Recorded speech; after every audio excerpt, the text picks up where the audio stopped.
Diz assim a palavra do Senhor: e o populacho que estava no meio deles veio a ter grande desejo da comida dos egípcios. Ou o vulgo que estava no meio deles veio ter grande desejo da comida do Egito. Pelo que os filhos de Israel tornaram a chorar e também disseram: quem nos dará carne a comer? Senhor, te louvamos pela tua palavra, te adoramos em nome de Jesus Cristo. Podemos assentar.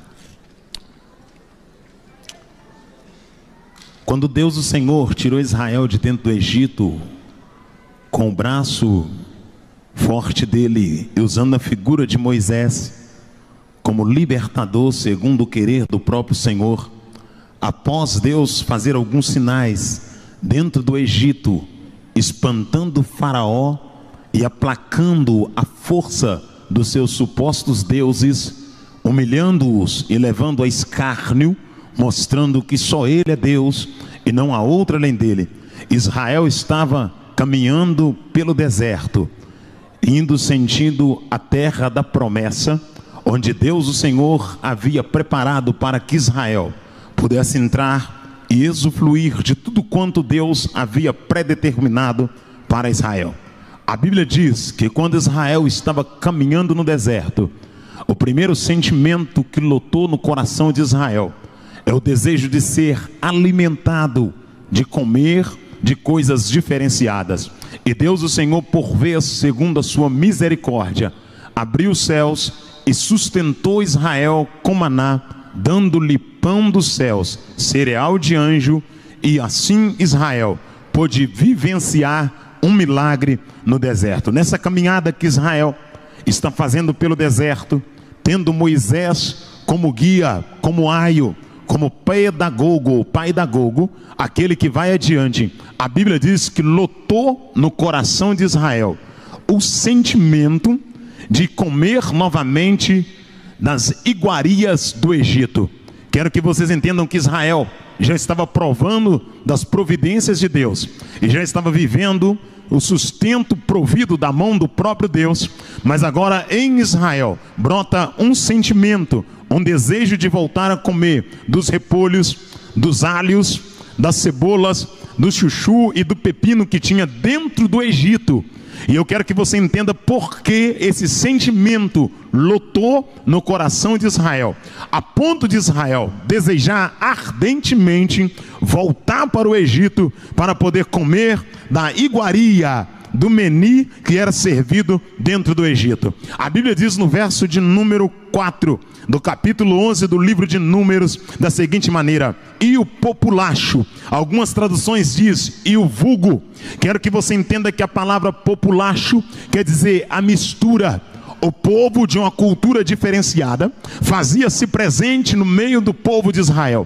E esse povo que vinha de uma cultura diferenciada, que tinha um costume diferenciado, começou a questionar no deserto, começou a murmurar no deserto. E a Bíblia diz que o sentimento que estava lotado no coração do populacho, do vulgo, inflamou o coração dos israelitas. E os israelitas, influenciados pelo sentimento do vulgo, começaram a desejar a comida de dentro do Egito. Quero que você entenda que Israel teve o seu caráter modelado, moldado pela influência do vulgo. O vulgo teve a capacidade de mexer no caráter de Israel. Quando eu falo de caráter, eu quero que você entenda que o caráter do homem é projetado de acordo com o seu ciclo, o seu contexto geográfico e o seu nível de amizade. Quero que você entenda que o seu relacionamento interpessoal, ele influencia na sua trajetória espiritual.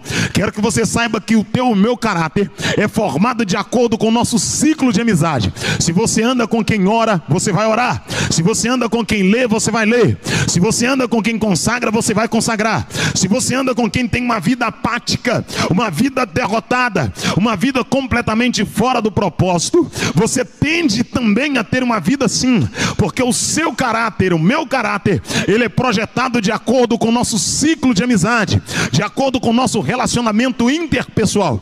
Quando eu falo de caráter, eu falo de projeção, eu falo de construção da formação do caráter humano, que é construído de acordo com o tempo.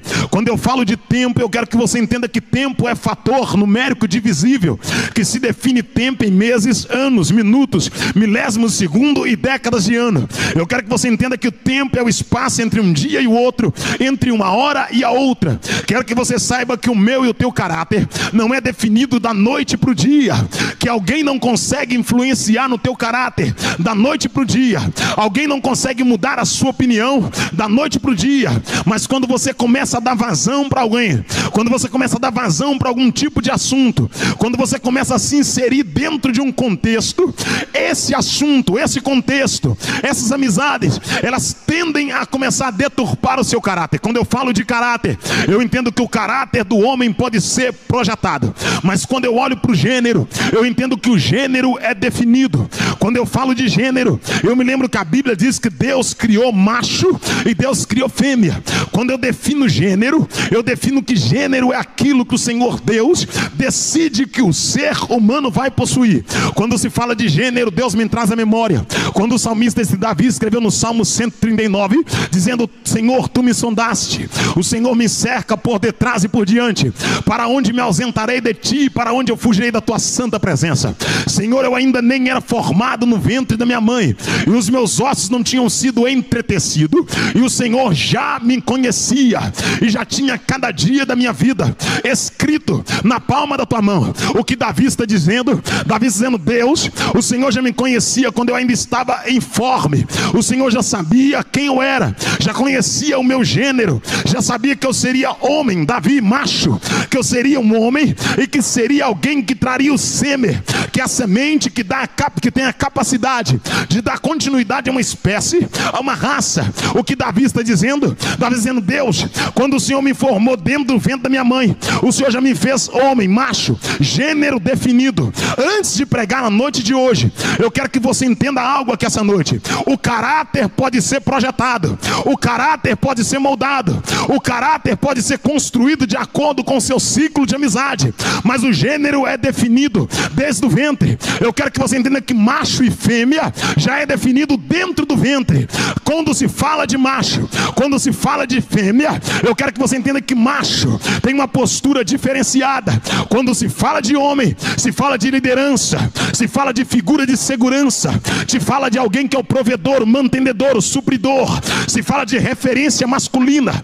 Quando se fala de macho, se fala de alguém que traz o sêmen, que é a semente que dá continuidade a uma espécie, que prolifera uma raça. Quando se fala de macho, na cosmovisão teísta, na cosmovisão terrena, na cosmovisão desta era, se entende segundo os homens dessa esfera ou desse tempo, que o gênero do homem pode ser mudado, que a gênese do homem pode ser mudada, que as suas características físicas podem ser alteradas. Se diz, segundo os estatutos dessa nação, que se o homem quiser mudar o seu órgão genital para se tornar uma mulher, a lei dessa nação lhe permite assim fazer. Se o homem quiser colocar seio de mulher, coloca seio de mulher.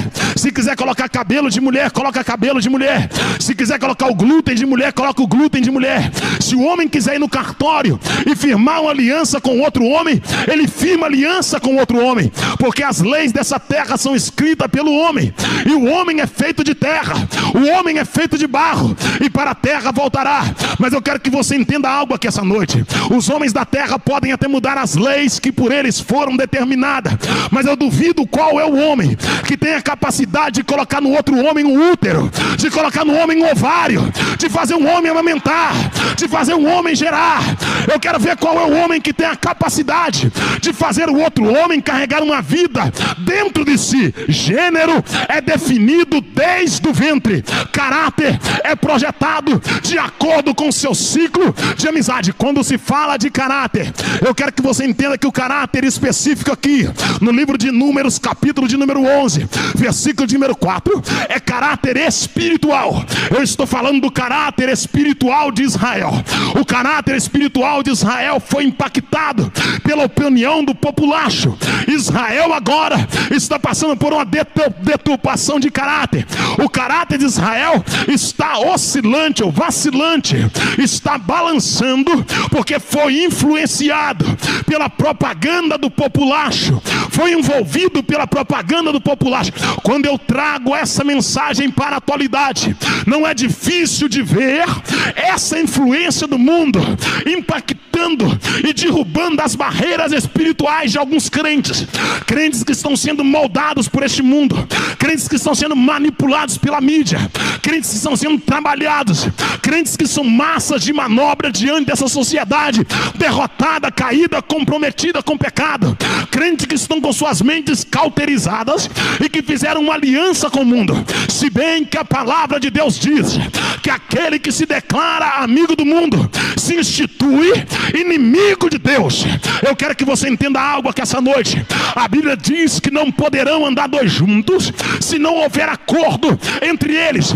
A palavra do Senhor disse: outra vez vereis a diferença entre o justo e entre o ímpio, entre aquele que serve a Deus e aquele que não serve. Sim, Senhor, é muito moderninho, é muito moderninha, quer fazer o que todo mundo faz, quer andar como todo mundo anda, quer falar o que todo mundo fala, quer ver na televisão ou na internet o que todo mundo vê, quer vestir o que todo mundo veste. Você não está no foco, não está no propósito. Quem é de Deus faz o que Deus quer, veste como Deus quer, anda como Deus quer, fala